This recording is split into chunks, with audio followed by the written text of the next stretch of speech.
இது என்ன புதுசா இருக்குன்னு பாக்குறீங்களா? இது சட்னி ப்ரீமிக்ஸ். இதை எடுத்து தண்ணி மட்டும் கலந்தா போதும், அருமையான சட்னி தயாராயிரும். இன்னைக்கு சமையல்ல இருந்து கொஞ்சம் ரெஸ்ட் எடுக்கலாம்னு நினைக்கிற அன்னைக்கு இதை செஞ்சுக்கிட்டீங்கன்னா வேலை ஈஸியா முடிஞ்சிரும். ப்ரீமிக்ஸ் பண்றதுக்கு 1 கப் நிலக்கடலை நல்லா வறுத்து எடுத்துக்கோங்க. நல்லா வறுக்கும் போது தான் டேஸ்ட் ரொம்ப நல்லா இருக்கும். இப்போ அதே கடாயில 1 கப் பொட்டுக்கடலை எடுத்துக்கிறது லோ ஃப்ளேம்ல ஒரு 2 நிமிஷம் வறுத்து எடுத்தாலே போதுமானது. இதையும் தனியா எடுத்து வச்சிருங்க. 1/4 கப் கொப்பரை தேங்காய் எடுத்துக்கிறேன். இதையும் லோ ஃப்ளேம்ல ஒரு 2 நிமிஷத்துக்கு வறுத்து எடுத்துக்கோங்க. ஃப்ரெஷ் தேங்காய் சேர்க்க கூடாது. இந்த மாதிரி கொப்பரை தேங்காய் இருந்தா சேர்த்துக்கோங்க, இல்லைன்னா ஸ்கிப் பண்ணிருங்க. இப்போ இதே கடாயில 1 கப் கருவேப்பிலை நல்லா மொறுமொறுன்னு வர அளவுக்கு வறுத்துக்கோங்க. கருவேப்பிலையை முந்தின நாளே கழுவிட்டு காய வச்சு எடுத்துக்கோங்க. சின்ன லெமன் சைஸ்ல புளி எடுத்து அதையும் லோ ஃப்ளேம்ல வச்சு நல்லா சூடு வர்ற அளவுக்கு வறுத்து எடுத்துக்கோங்க. இது ஒரு 2 நிமிஷம் வறுப்பட்டா போதும். இப்போ இதே கடாயில 1 டீஸ்பூன் எண்ணெய் சேர்த்துட்டு 15 வரமிளகாவை பாதி வறுப்பட்டதுக்கு அப்புறமா 1 டீஸ்பூன் சீரகம் சேர்த்து நல்லா கிளறிட்டு கேஸ் ஆஃப் பண்ணிருங்க.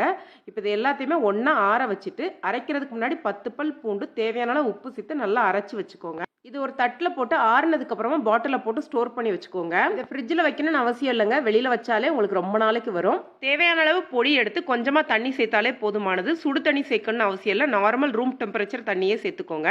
விருப்பப்பட்டா இதை தாளிச்சுக்கோங்க, இன்னும் டேஸ்ட் ரொம்ப நல்லா இருக்கும். சட்னி மட்டும் இல்லைங்க, பொடி மாதிரி எண்ணெய் சேர்த்து சாப்பிடலாம். பேச்சுலர்ஸ்க்கு, ஹாஸ்டல்ல இருக்க பசங்களுக்கு, அது மாதிரி டிராவல் டைம்லாம் இது ரொம்ப ஹெல்ப்ஃபுல்லா இருக்கும். கண்டிப்பா ட்ரை பண்ணி பாருங்க. வீடியோ யூஸ்ஃபுல்லா இருந்துச்சுன்னா கமெண்ட் பண்ணுங்க. நன்றி, வணக்கம்.